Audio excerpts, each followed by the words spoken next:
All right, so you're outside of the first couple rounds, and now you got some decisions to make.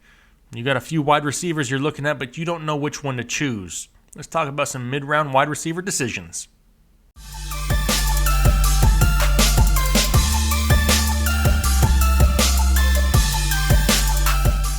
Hey, what's going on, everybody? Jake, Fantasy Headliners. Hope everything is well out there in YouTube land. Today, we're talking about mid-round wide receiver decisions. It's going to be inevitable, right? You're going to be at your fantasy football draft. The first few rounds and all the really big names are going to be off the board, and you're going to be staring at a couple wide receivers, and you don't know which one to choose. I got 4 different combinations that we're going to talk about today, and we'll see if we can help you guys make some of those decisions. All these guys have similar ADPs, and they all should be guys that you're looking at right around the same pick in your fantasy football draft. Before I get into the list, though, hey, make sure you go over there and check out the RotoBaller channel. The channel's growing like crazy. That channel has a lot of in-depth analysis if you're looking for more information. I'm trying to get you guys the information out quick because I know you guys are busy and have a lot of things going on. But you don't want to miss everything going on the RotoBaller channel, especially the live shows coming Sunday mornings. Once the season kicks off, we'll be doing live shows with live weather updates, injury updates, waiver ads, roster advice, whatever you guys need. It's going to be there for you on Sunday morning. So make sure you go over there, subscribe, check the notification button. But for right now, I appreciate you subscribing to this channel, and let's get into a few mid-round wide receiver decisions. First duo we're going to talk about is going to be T.Y. Hilton or Larry Fitzgerald. And this is going to be tricky, right? Because T.Y. Hilton, he's a wide receiver 1 if Andrew Luck is playing. Now, Andrew Luck came out here in the preseason game 1. He actually took a few hits. It's the first time we've seen him play football in forever, and he wasn't crisp by any means, but I don't read a whole lot into the first preseason game of his first game back after having over a year off. I get it. He's going to have some rust. But like I said, T.Y. Hilton had 4 straight wide receiver 1 years with Andrew Luck. But is Andrew Luck healthy? Is he going to stay healthy? Can he sustain multiple hits? We don't know. Nobody knows. Now, we do know that if Andrew Luck does miss time, T.Y. Hilton takes a huge hit. He still had almost 1,000 yards last year, but the bulk of that came in just a few games. Now, do we want to take that risk, or do we want to go with the safe play of Larry Fitzgerald? Now, Larry hasn't had a quarterback since Kurt Warner pretty much left. Carson Palmer was okay, but he was on the way out. He had some decent years. But Arizona kind of seems like the place for aging quarterbacks to go to have somewhat of a resurgence, right? I mentioned Kurt Warner and Carson Palmer. Could the same thing happen for Sam Bradford? He's never stayed healthy hardly before, but you never know. It's something in that desert water out there. They just get healthier. They produce better at an older age in Arizona. I don't know how else to explain it. But regardless if Sam Bradford stays or it ends up getting turned over to Josh Rosen, either due to an injury or maybe Rosen just wins the job out of camp, does that make Fitz relevant still? Well, he's got 3 straight years of over 100 catches, 1,000 yards, and 6 touchdowns. And that's been with the likes of Drew Stanton, Blaine Gabbert. There's Carson Palmer sprinkled in there. He hasn't had stud quarterbacks for a long time, and he's still producing numbers. Larry is nowhere near as dependent on his quarterback as T.Y. Hilton is. So if you're asking me who I had to choose between T.Y. Hilton and Larry Fitzgerald, to me it's going to be somewhat easy. I'm going Larry Fitzgerald as a safe bet. Now, if it's going to be my wide receiver 1, maybe I went heavy running back in my draft, and I need a wide receiver 1, and I have to choose between these two, I'm going Larry Fitzgerald. If I already have a wide receiver, and I'm looking for a wide receiver 2 with upside, you may want to swing for the fences and go T.Y. Hilton. Just know, it's a gamble. If that's a gamble you want to take, T.Y. is your man. But for this spot, I'm going to play it safe and go Larry Fitzgerald.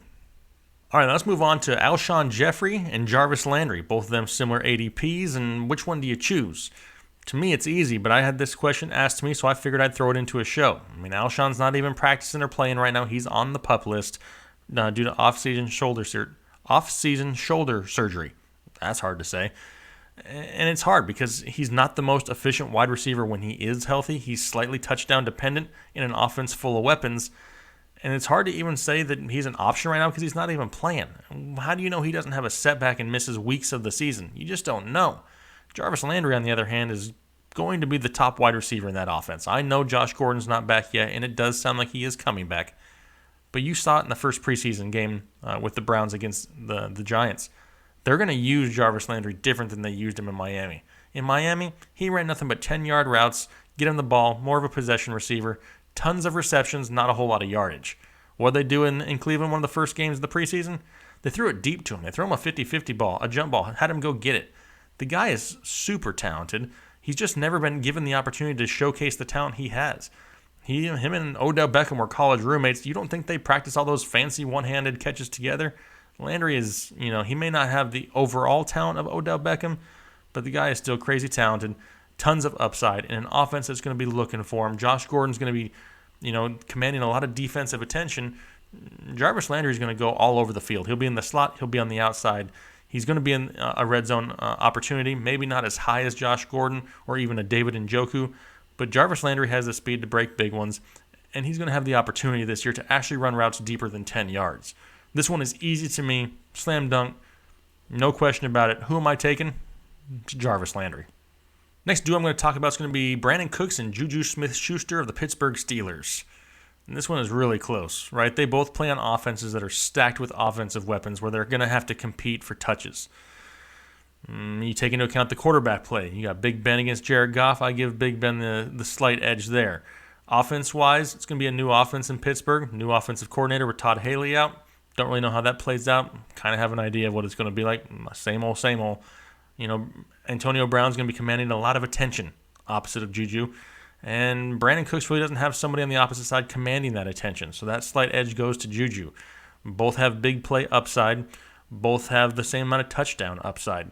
Now, if you're asking for the overall ceiling, I'm going to go with Juju having a little bit higher. Just for the amount of targets that he could get in that offense, I think is going to be more than what Brandon Cooks sees in L.A., but it's going to be close, right? It's not going to be like this huge discrepancy. If you're asking me which one I choose or I would rather have on draft day, I'm choosing Juju just for the potential upside and ceiling alone. But like I said, there's not a whole lot between the two of them. I just see Juju being a little bit more consistent week to week. That's why I'm going Juju. Last duo we're going to talk about is going to be Allen Robinson or Demaryius Thomas. And on paper, they're pretty close to me. But do they deserve to be? I mean, Allen Robinson back in 2015 had 1,400 yards and 15 touchdowns. But outside of that, not a whole lot. I know he was hurt all year last year and didn't really get an opportunity, but the other 2 years he was in Jacksonville was nothing crazy. Demaryius Thomas almost had 6 straight 1,000-yard years. He missed it last year by 50 yards. He was close, but look who his quarterbacks were. Trevor Siemian and Paxton Lynch. I mean, it was just garbage in Denver. Now he gets an upgraded Case Keenum, which is weird to say because Case Keenum is an upgrade. They drafted Royce Freeman. Their offensive line is solid. They're going to have a running game there. The defense is not as elite as it was, but it is still a very above-average defense. To me, it's not that hard of a decision. Allen Robinson has no chemistry with Mitch Trubisky. Like I've mentioned in other videos, once the winter months come, the weather in Chicago is not ideal. It makes it more difficult to throw the ball. They're still going to rely on the run in Chicago. There's a lot more offensive weapons in Chicago for Allen Robinson to deal with. Demaryius Thomas does have Emmanuel Sanders. I mentioned Royce Freeman, who I believe will end up winning that job in the backfield of Denver to compete with the newly drafted Cortland Sutton.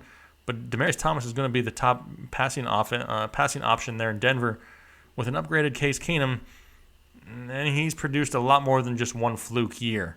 Who am I choosing between Allen Robinson or Demaryius Thomas? I'm going Demaryius Thomas every single time. All right, so those were a couple duos there in the mid-round for wide receivers. If you have one that I didn't touch, there's a lot that I could have gotten to, but let me know. Hit me up down in the comment section below. If you're having a hard time making a decision, I'll try to see if I can help you figure it out. Really appreciate the support. Channel's still growing like crazy. Make sure you guys are liking, commenting, subscribing. Hit me up down below. Find me on Twitter, and I'll talk to you guys later. Thanks. Bye.